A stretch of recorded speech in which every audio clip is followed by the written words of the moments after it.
그 사람의 마음이 넓은지 좁은지, 속이 넓은지 속이 좁은지 알 수 있는 방법이 뭘까? 글쎄, 그 속을 볼 수 있어야 알지요. 그런데 이런 말을 한번 들어봤습니다. 그 사람 앞에서 욕을 한번 해봐라. 욕 듣는 거를 듣고 반응을 보면 그 사람이 넓은 마음인지 좁은 마음인지 알 수가 있다. 내가 가만히 보니까 욕이란 단어는 좀 지나치고 단점을 지적하라 하는 말로 표현하면 좀 더 부드러울 것 같아요. 그 사람 앞에서 그 사람의 단점, 자존심을 한번 건드려 봐라 이거죠. 그래서 민감하게 반응을 보이면서 팽 하면 속이 좁은 사람, 좀 여유 있게 대하면 속이 넓은 사람, 그 정도로 평을 한다고 이야기를 합니다. 예를 들어서 평상시에 좀 머리가 좀 안 좋다, 그래서 공부를 좀 잘 못한다, 그럴 때 너는 머리가 돌대가리야, 공부도 못하잖아, 그랬을 때 팽 해가지고 그래 나 머리 나쁜데 네가 나 도와준 거 있냐? 하고 성질내면 속이 좁은 사람. 여러분 지금 웃는 거 보니까 속 좁은 사람 아무도 없는 것 같아요. 못생겼다고 늘 그래서 넌 참 못생겨가지고 하고 얘기하면 그래 나 못생겼다, 네가 나 도와준 거 있냐? 하고 팽하면 속이 좁은 사람. 그래 앞만 봐도 그런 것 같아, 돈도 좀 바르고 붙이는데 영 효과가 안 나타나네. 그런 사람은 좀 마음이 좀 넓은 사람. 자기의 단점을 건드렸을 때 너는 왜 이렇게 속이 좁냐? 꼭 보니까 속이 밴댕이 소갈딱지 같아가지고 그렇게 말하면 글쎄 좀 노력하는데 잘 안 돼, 그게 나의 단점이야, 그러고 말하면 넓은 사람. 그래 나 속 좁은데 너는 잘났냐? 하면은 좁은 사람. 이렇게 얘기를 합니다. 나의 단점과 약점을 건드렸을 때에 좀 여유 있게 대하면 넓은 사람, 안 그러면 좁은 사람. 그런데 사람이 이렇게 여유가 있으면 그런 단점을 건드렸을 때에 좀 대하는 것이 부드러워지죠. 이게 넓은 사람이다, 여유가 있다, 이런 사람들은 포용하면서 살 수가 있습니다. 그런데 이런 여유가 없는 사람은 포용이 안 돼요. 그래서 참 많은 아픔, 자기도 아프지만 주변 사람도 아픔을 겪게 됩니다. 그리스도인들은 어때야 될까? 마음이 넓어야 됩니다. 마음 넓은 성도들 되기를 주님의 이름으로 축복합니다. 아멘 하시는 분들은 조금 열린 사람 같고 안 하신 분들은 자꾸 좁아지려는 사람들 같아요. 다시 한번 합니다. 넓은 마음으로 마음이 넓어지기를 축복합니다. 아멘. 저도 아멘을 크게 해야 될 것 같아요. 살아가면서 그 마음이 넓으면 서로에게 기쁨이 있습니다.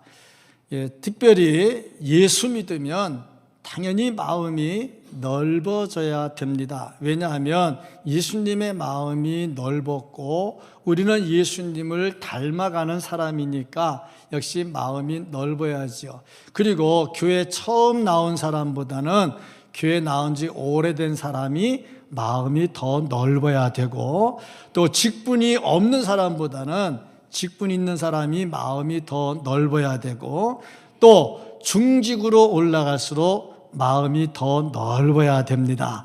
그래서 이것을 우리는 성장과 성숙이라는 단어로 구분을 합니다. 교회에 나왔다, 몇 년 됐다, 직분을 받았다, 뭐가 됐다, 이거는 성장입니다.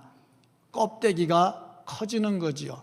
껍데기가 커지는 만큼 속이 꽉 차야 되는데 이것을 성숙이라 그럽니다. 근데 성장은 됐는데 성숙이 안 되면 이게 이제 암적인 존재가 됩니다. 심리학적으로 이런 사람들을 가리켜서 어른아이라고 이야기를 합니다. 어른아이. 체격은 완전히 어른이에요. 컸어요. 근데 아직 덜 성숙해서 생각하는 거나 행동하는 것은 어린 아이와 같습니다. 이런 사람을 두 단어를 합해가지고 어른 아이라고 이야기를 하는데, 키덜트라고 얘기합니다. 키드와 어덜트 합쳐가지고 키덜트라고도 이야기를 하는데, 이렇게 외적인 성장은 이루어지고 직분은 강해지는데 내적으로 성숙이 안 되면 암적인 존재가 된다는 거죠. 그런 의미에서 우리는 보다 더 넓은 마음을 가지고 성숙해져서 포용하는 삶을 살아야 됩니다. 이런 은혜가 있기를 주님의 이름으로 축복합니다. 오늘 봉독해 드린 말씀 보면 그런 내용이 나옵니다. 이 말씀은 이스라엘 백성들이 가나안 땅을 점령하는 과정에서 전쟁을 해서 그 땅을 차지합니다. 그 차지하는 데 있어서 이스라엘 지파가 12지파가 땅을 분배를 합니다. 땅을 분배해서 그 땅을 차지하는데 아직 7개 지파가 땅을 차지하지를 못했어요. 그래서 여호수아가 그들을 불러가지고 다시 주지시키면서 이 땅을 차지하라 해서 그 땅을 차지합니다. 그리고 그 땅을 다 분배를 마치고 전쟁을 끝내지요. 이 과정에서 한 가지 특이한 게 나오는데 시므온 지파가 땅을 차지하지를 못합니다. 그래서 유다 지파가 차지한 땅을 시므온 지파에게 나눠줘요. 여기서 이제 볼 수 있는 것이 뭐냐면 성숙한 자가 베풀면서 품어주었다, 포용하는 모습을 볼 수가 있습니다. 저는 이 말씀을 묵상하면서 포용이라는 단어를 다시 한번 생각을 해봤습니다. 오늘 이 말씀처럼 우리 교회는 성숙하고 성숙해서 포용하고 또 포용하면서 베푸는 은혜가 있기를 주님의 이름으로 축복합니다. 이 말씀을 통해서 볼 수 있는 것은 복을 받은 사람은 베풀어 줄 알아야 된다 하는 겁니다. 시므온 지파가 땅을 차지하지 못했다. 반면에 유다 지파는 어땠느냐? 땅을 많이 차지했습니다. 9절 말씀을 보면은 시므온 자손의 이 기업은, 시므온도 기업을 받기는 받았어요. 그런데 그 기업이 어떤 것이냐? 유다 자손의 기업 중에서 취하였으니, 유다 땅을 조금 받은 겁니다. 이는 유다 자손의 분깃이 자기들에게 너무 많음으로 시므온 자손이 자기의 기업을 그들의 기업 중에서 받음이었더라. 유다 자손의 기업이 너무 많아서 시므온 자손이 받았다 그랬는데, 사실은 시므온 자손이 땅을 차지하지 못한 겁니다. 반면에 유다 자손은 땅을 많이 차지했지요. 땅을 차지하지 못한 이유가 뭐냐? 전쟁을 못한 거죠. 땅을 많이 차지한 이유가 뭐냐? 전쟁을 많이 한 거죠. 그러니까 유다 지파가 땅을 많이 차지했다 하는 것은 생명을 걸고 전쟁을 많이 했다는 겁니다.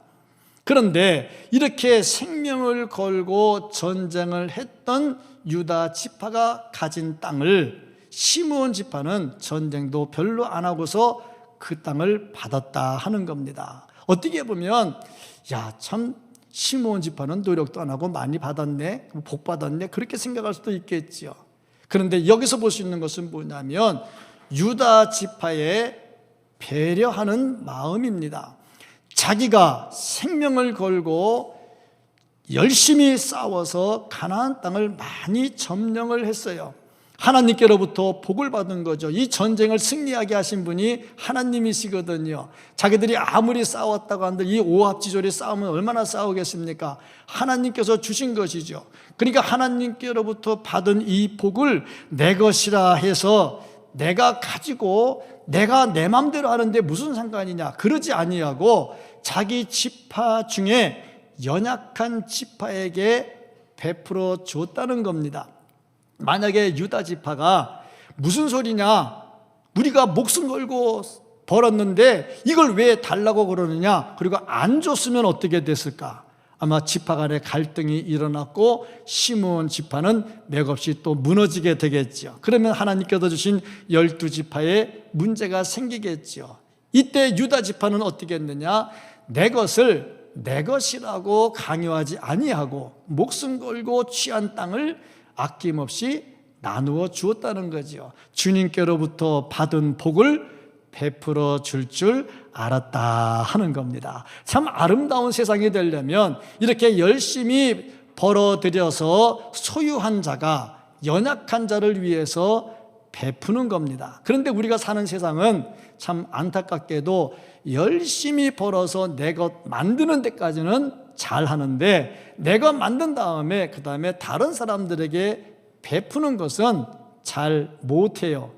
자본주의의 좋은 점은 많이 벌어들일 수 있다는 것인데 약점은 뭐냐면 잘 베풀지 않는다는 거예요. 그래서 이거를 잡으려고 강제로 뺏어가지고 강제로 나눠주려고 하다 보니까 또 사회주의 나오면서 이 사회주의는 더 큰 문제가 또 발생하게 됐지요. 어쨌든 간에 중요한 것은 복받은 사람은 나눠줄 줄 알아야 된다는 겁니다. 우리 성도님들은 하나님께로부터 많은 복을 받고 또 그 복을 나눠주는 은혜가 있기를 주의 이름으로 축복합니다. 근데 사람은 욕심이라고 하는 게 있어가지고 소유하면 소유할수록 다 자기 것을 만들려고 하고 자기가 누리려고 합니다. 많으면 잘 베풀 수 있지 않느냐 그러는데 그렇지 않습니다. 성경에도 보면요, 그 부자 청년이 예수님을 찾아와요. 예수님 찾아와 가지고 예수님께 영생의 문제를 질문을 합니다. 이 질문을 하는 과정 속에서 예수님이 답변을 하니까 그거 제가 다 했는데요, 그거 다 했습니다. 근데 예수님이 그 청년의 마음을 보니까 좀 돈독이 올라있어. 너무 돈에 매료되어 있어. 그래서 예수님께서 하시는 말씀이 네 재산을 팔아서 가난한 자들을 주라 하고 말씀을 하셨어요.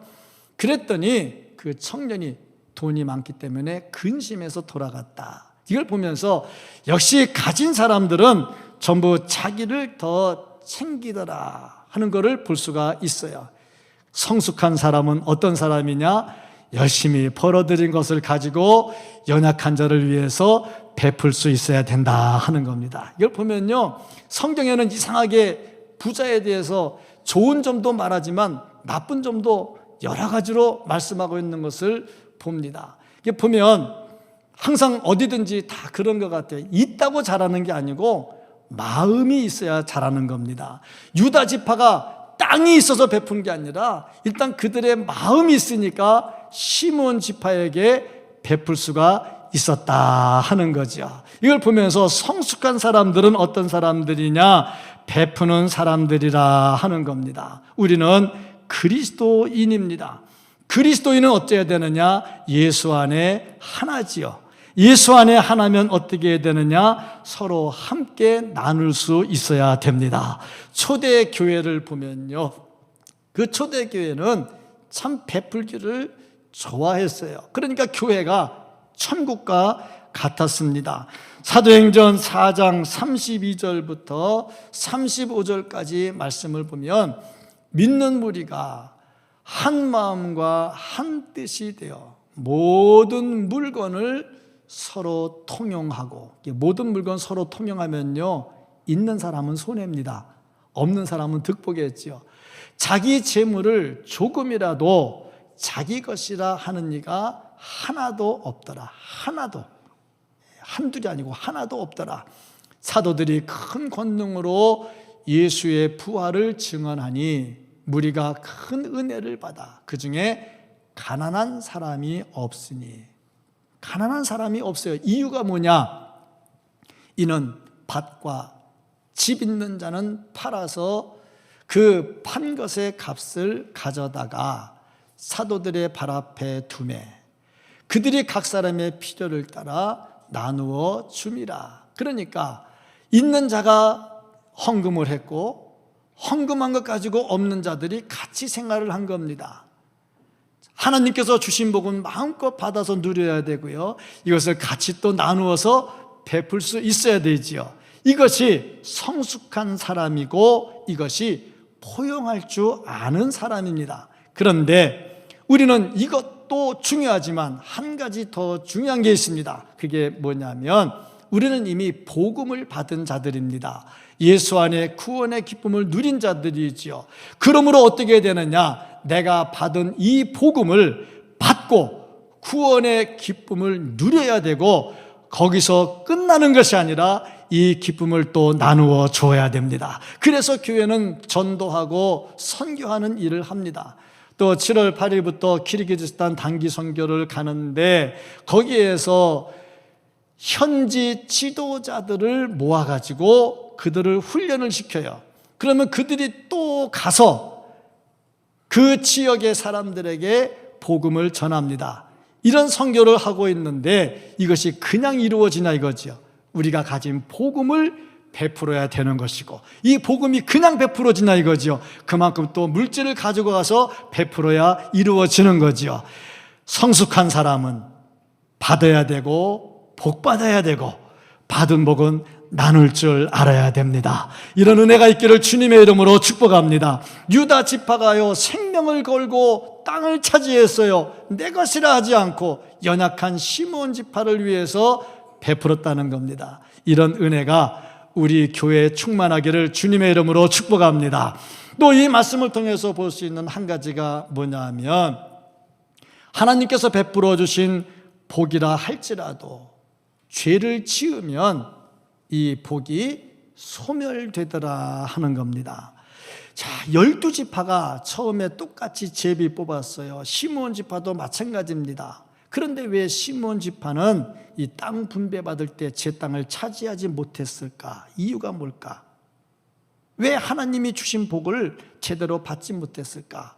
머리가 좀 빨리 돌아가는 사람은 이렇게 생각할 수도 있어요. 야, 시므온 지파는 복을 많이 받았다. 왜? 전쟁 안 하고 땅을 차지했잖아. 뭐 이렇게 또 빨리 생각할 수도 있어요. 우리는 그렇지 않습니까? 내가 노력을 많이 해서 받으면 뭐 그러려니 하지만, 노력은 이만큼 했는데 이만큼 받으면 야, 하나님이 복을 주셨어, 그렇게 많이 하잖아요. 그런 의미에서 시므온 지파가 전쟁을 별로 안 하고 유다가 차지한 땅을 받았다면 복 받았네, 그렇게 말할 수 있죠. 그러나 그렇지는 않습니다. 왜냐하면 우리말에 이런 게 있어요. 볼이 3말만 있으면 처가살이를 안 한다. 요즘은요, 일부러 처가살이 합니다. 좋거든요. 근데 옛날에 어른들은 안 그랬어요. 볼이 3말만 있어도 처가살이를 안 한다. 이유가 뭐냐? 더부살이라고 하는 것은 사람을 피곤하게 하기 때문에 그렇습니다. 그런데 시므온 지파가 전쟁을 하지 않고 이 땅을 받았다는 것은 어떻게 보면 좋은 것 같죠. 그런데 이게 더부살이가 되는 겁니다. 더부살이가 돼서 어떻게 됐느냐? 나중에 유다 지파의 귀속이 돼버려요. 끌려다녀요. 이걸 보면은 얼마나 어리석고 힘들었던가 하는 것을 볼 수가 있습니다. 그러면 왜 시므온 지파가 이렇게 됐을까? 이유가 있다면 죄 때문입니다. 죄를 지음으로 인해서 하나님께서 주신 복을 빼앗겨버리는 거예요. 하나님은 복을 주셨다가도요, 자꾸 죄를 지으면 그 복을 거두어 가셔요. 그렇습니다. 그럼 무슨 죄를 지었느냐? 시므온이 지은 죄가 2가지가 있어요. 한 가지는 창세기 34장을 보면 거기 시므온이 죄를 짓습니다. 무슨 죄를 지었느냐? 야곱의 딸 디나가 세겜 지역에 가서 동네 구경을 나갑니다. 이 동네 여자들은 화장을 어떻게 할까?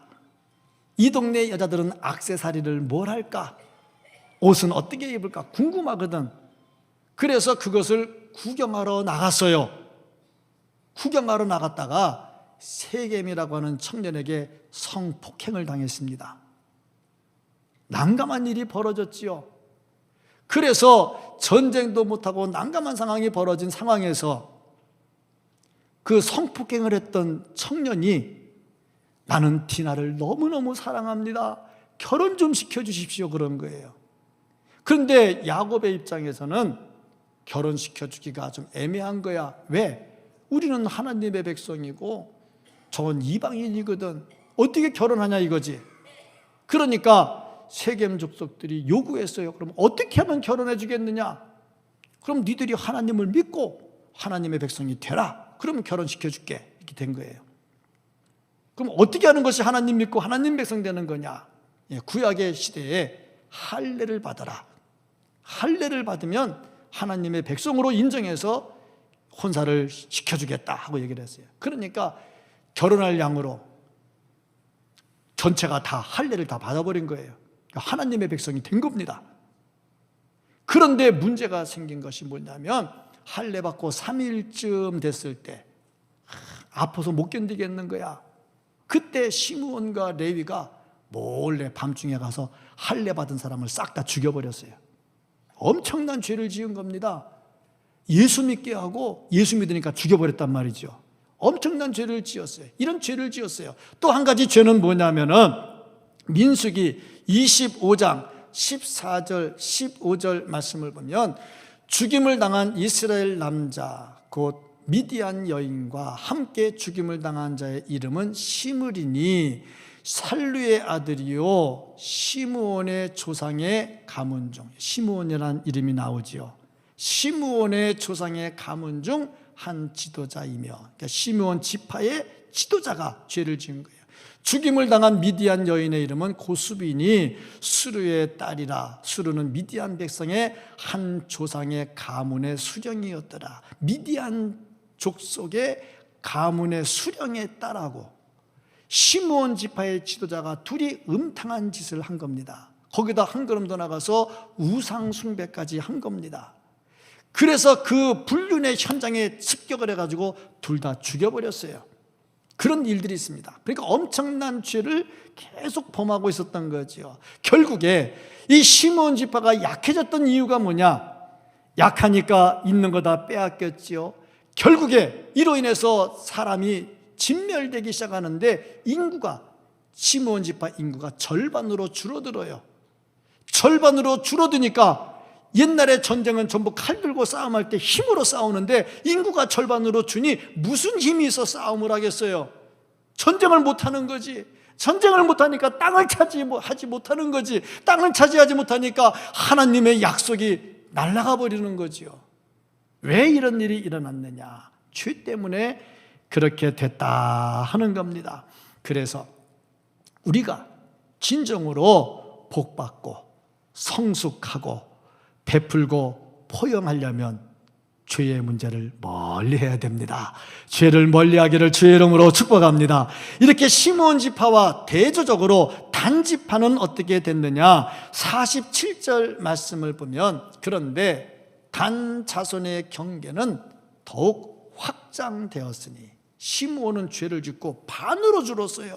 그런데 단 자손은 점점 확장됐는데 이는 단 자손이 올라가서 레셈과 싸워 그것을 점령하여 칼날로 치고 전쟁에 막 적극적으로 들어간 겁니다. 그것을 차지하여 거기 거주하였습니다. 그들의 조상 단의 이름을 따라서 레세를 단이라 하였더라. 말씀을 따라서 말씀 믿고 계속해서 가니까 거기는 축복이 이어지게 된 것이고, 말씀을 떠나서 죄를 짓고 가니까 하나님께서 주셨던 축복도 다 놓치게 되더라 하는 겁니다. 그러니 축복을 놓쳤으니 가진 게 없지요. 가진 게 없으니까 베풀 수 없지요. 베풀지 못하니까 포용하지 못하지요. 그러니까 성숙해서 포용하려면 죄의 문제를 멀리 제거해야 됩니다. 죄를 멀리하고 더욱더 성숙해져서 하나님께서 주신 말씀대로 품고 살 수 있기를, 포용하고 살 수 있기를 주의 이름으로 축복합니다.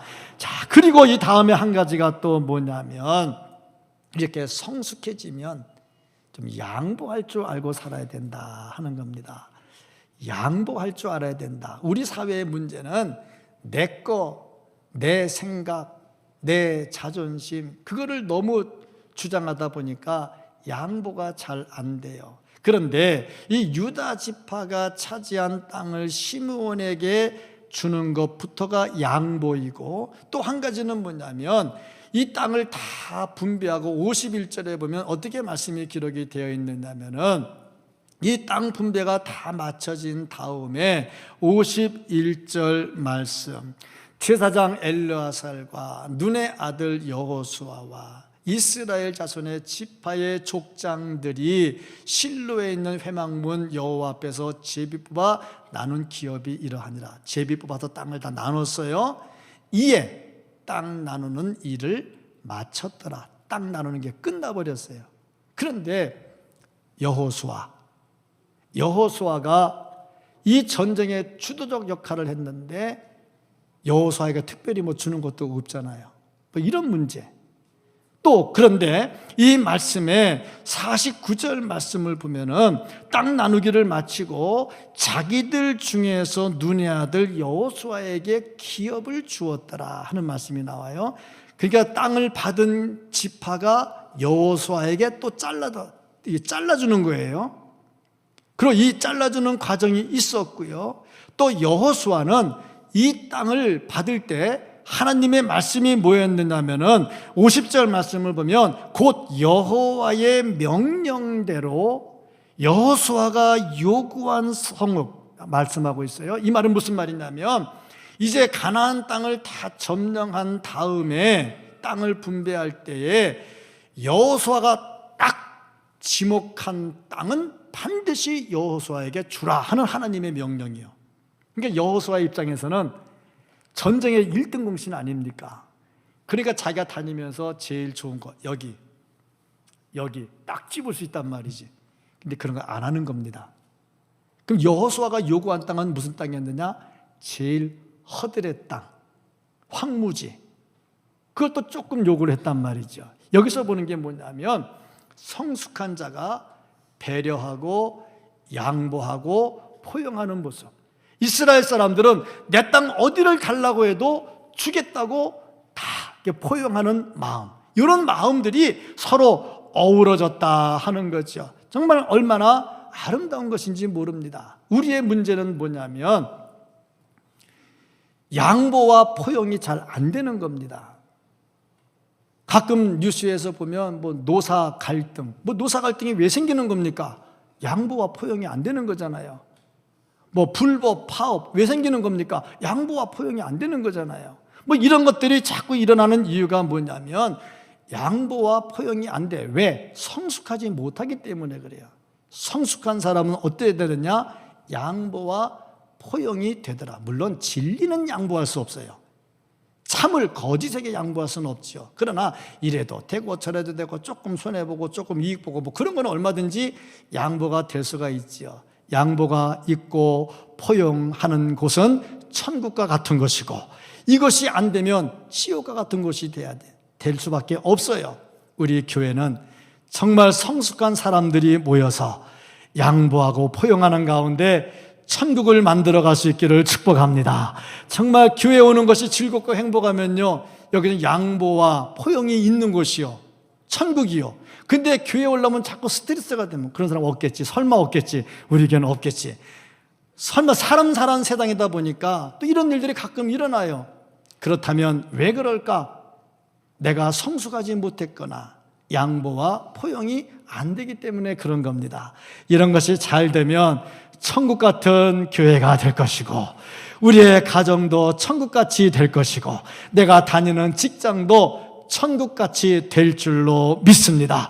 여호수아는요 철저하게 양보를 했어요. 그러면 어떻게 하면 이렇게 될 수가 있을까? 어떻게 하면 이런 마음, 성숙해서 양보하는 마음을 가질 수가 있을까? 첫째, 겸손입니다. 겸손한 마음입니다. 뭐가 겸손이냐? 예수님의 마음이 겸손입니다. 예수님의 마음이 어떤 거냐? 빌립보서 2장 5절부터 8절까지 보면 너희 안에 이 마음을 품으라. 곧 그리스도 예수의 마음이니 그는 근본 하나님의 본체시나. 예수님과 하나님은 동등한 겁니다. 그런데 어떻겠습니까? 하나님과 동등됨을 취할 것으로 여기지 아니하시고 오히려 자기를 비워 종의 형체를 가지사 사람들과 같이 되셨고 사람의 모양으로 나타나사 자기를 낮추시고 죽기까지 복종하셨으니 곧 십자가에 죽으심이라. 하나님과 동등된 분이요 내려놨어요. 종의 모습으로 왔어요. 사람의 모습으로 왔어요. 십자가에 달려 돌아가셨어요. 그런데 로마서 5장 8장 9절 말씀을 보면 뭐라고 기록이 되어 있냐면 너희 속에 하나님의 영이 거하시면, 내 속에 하나님의 영이 거하시면 너희가 육신에 있지 아니하고 영에 있다. 자, 그래서 어떻게 되느냐? 누구든지 그리스도의 영이 없으면, 내 안에 그리스도의 영이 없으면 그리스도의 사람이 아니라는 겁니다.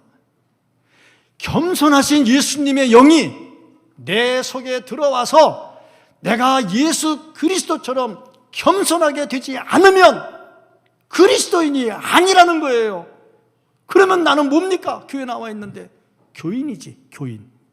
이름만 있는 교인이지, 직분만 있는 교인이지. 예수의 영이 내 속에 들어오면 예수님을 따라가야 되는데, 예수님의 겸손한 영이 내 속에 있어야 그 사람이 그리스도인이고, 그것이 없으면 그리스도인이 아니라는 거예요. 그래서 우리는 어떻게 되느냐? 예수의 마음을 품어야 됩니다. 예수의 마음을 품고 살기를 축복합니다. 두 번째가 뭐냐면 욕심을 버리는 겁니다. 우리의 문제는 항상 욕심입니다. 욕심이 문제입니다. 무슨 욕심이 있느냐? 첫째, 재물의 욕심이 있어요. 물질이 많은 건 좋잖아요. 편하잖아요. 재물의 욕심이 있는데 성경은 뭐라고 말했느냐? 마가복음 4장 8절부터 10절을 보면, 또 어떤 이는 가시떨기에 뿌려진 자니 이들은 말씀을 듣기는 하되, 말씀을 들어요. 잘 들어요. 세상의 염려와 재물의 유혹과 돈 욕심이 생겨요. 기타 욕심이 들어와 말씀을 막아. 물질이 말씀을 막아요. 결국에 어떻게 되느냐? 결실하지 못해. 열매가 없어요. 이게 욕심입니다. 이 물질의 욕심. 두 번째가 무슨 욕심이냐면 이 정욕입니다. 육체의 욕심이죠. 이 육체의 욕심 중에 로마서 1장 27절을 보면요, 그와 같이 남자들도 순리대로 여자 쓰기를 버리고 서로 향하여 음욕이 부릴 듯하며 남자가 남자와 더불어 부끄러운 일을 행하며. 동성애입니다. 동성애자들을 불쌍히 여기고 그들을 전도하고, 그건 당연히 해야죠. 불쌍히 여긴단 말하면 잘못하면 성차별되기 때문에 내가 조심스러운데, 그들의 영혼이 불쌍한 거예요. 왜? 말씀대로 안 가니까. 말씀대로 가야 되잖아. 자, 이런 그들의 그릇된 상당한 보응을 그들 자신이 받았느니라. 이런 정욕에서 벗어나야 되겠지요. 참, 우리가 이 정욕에 눈이 어두워지면요, 마음이 좁아지고요, 성숙해지지 않아요. 결국에 포용이 안 되더라 하는 겁니다. 마가복음 7장 20절부터 22절까지 말씀을 보면, 또 이르시되 사람에게서 나오는 그것이 사람을 더럽게 하느니라. 속에서 곧 사람의 마음에서 나오는 것은 악한 생각, 음란, 도둑질, 살인, 간음, 탐욕, 악독, 속임, 음탕, 질투, 비방, 교만, 우매함, 이런 것들을 버려라 이거죠. 그래야 성숙해져요. 그래야 예수의 마음을 품어요. 그래야 포용하는 넓은 마음이 생깁니다. 이런 은혜가 있기를 축복합니다. 또 한 가지는 뭐냐면요, 주도권 싸움입니다. 이 주도권, 자기 주장이지요. 주도권 싸움에서 밀리지 않으려고 하는 이 마음, 이걸 좀 버려야 되는데, 어떤 마음을 가져야 되느냐? 고린도 교회를 보면요, 이 주도권 싸움에서 안 밀리려고 했어요. 그래서 파당을 지었습니다. 바울파, 아볼로파, 게바파, 예수파 파당이 생겼죠. 또 초대교회에 교회에 신실한 여자 지도자가 둘이 있었어요. 유오디아와 순두계라고 하는 사람이 있었는데 둘이 주도권 싸움을 했어요. 교회가 시끄러워졌죠. 이런 욕심들을 버려야 성숙해질 수 있고, 성숙해져야 포용할 수 있고, 그래야 천국같이 될 수가 있습니다. 그런 은혜가 있기를 축복합니다. 또 세 번째가 뭐냐면 청렴결백입니다. 깨끗해야 돼요. 여호수아가 하나님의 말씀대로 모든 것을 다 받을 수가 있었죠. 그런데 그렇게 하지 않고 그가 요구한 땅이 어떤 땅이었느냐? 딥낫세라라고 하는 땅인데, 딥낫세라라고 하는 땅이 어떤 땅이냐? 황무지입니다. 황무지. 참 대단하지요. 제일 좋은 땅 요구해도 누가 뭐라고 안 할 겁니다. 그런데 황무지를 요구합니다. 청렴결백하지요. 청렴결백 중에 예수님보다 청렴결백한 사람이 어디 있습니까? 예수님은요, 이 땅에 계시면서 어떤 모습으로 살았느냐? 마태복음 8장 20절을 보면 예수께서 이르시되 여우도 굴이 있고 궁중의 새도 거처가 있으되 인자는 머리 둘 곳이 없다. 머리 둘 곳이 없다. 예수님은요, 병자를 많이 고쳤어요. 죽은 자도 살리셨어요. 그러면 이들이 어떻게 합니까? 헌금하지요. 고침받았는데 헌금 안 합니까? 헌금하잖아요. 헌금하니까 예수님도 돈을 만져야 되니까 가룟 유다를 회계로 뽑았잖아요. 회계가 있다는 것은 돈이 있다는 거 아닙니까? 사람이 13명이 다니는데 어찌 돈이 없어요? 돈이 없겠습니까? 돈이 있죠. 그 돈이 어디서 나옵니까? 다 헌금이죠. 그러니까 예수님께서 원하시면 얼마든지 헌금 더 내라고 말할 수도 있고, 헌금 가지고 마음껏 누릴 수도 있겠죠. 요즘에 이단들 보세요. 이단들이 많은 게 돈이잖아요. 어디 가든 갈취하잖아. 이렇게 저렇게 막 협박을 하든 뭐든 돈을 많이 갈취하잖아. 예수님께서 원하시면, 자, 너네 병 고침 받았지? 헌금 좀 해. 헌금이 이게 뭐냐? 이랬다면 아마 헌금 많이 나왔겠지. 그런데 그렇게 안 하잖아요. 머리 둘 곳도 없다. 청렴결백하죠. 그 예수님을 우리가 본받으면 성숙해질 수 있고, 성숙해지면 넓어질 수 있고, 넓어지면 포용할 수가 있습니다. 이런 은혜가 있기를 주의 이름으로 축복합니다. 우리는 그리스도인입니다. 그리스도인은 그리스도를 따라 사는 사람입니다. 말로 그리스도인이 아니라 우리의 행함이 그리스도인이 되어야 됩니다. 성숙한 사람, 주님께로부터 받은 복을 나누어 줄 줄 알고, 죄를 멀리 하면서 주님께서 주신 복을 관리할 줄 알고, 그리고 넓은 마음으로 성숙해서 양보할 때 진짜 이 사람이 포용하는 예수님을 닮아가는 사람입니다. 예수님처럼 포용하고 살고, 여호수아가 했던 것처럼 포용하며 살고, 이스라엘 백성들이 했던 것처럼 포용하며 사는 가운데 우리의 교회를 천국으로 만들고, 우리의 가정을 천국으로 만들고, 천국에서 살 수 있는 천국 백성이 될 수 있기를 예수님 이름으로 축복합니다. 아멘. 기도하겠습니다.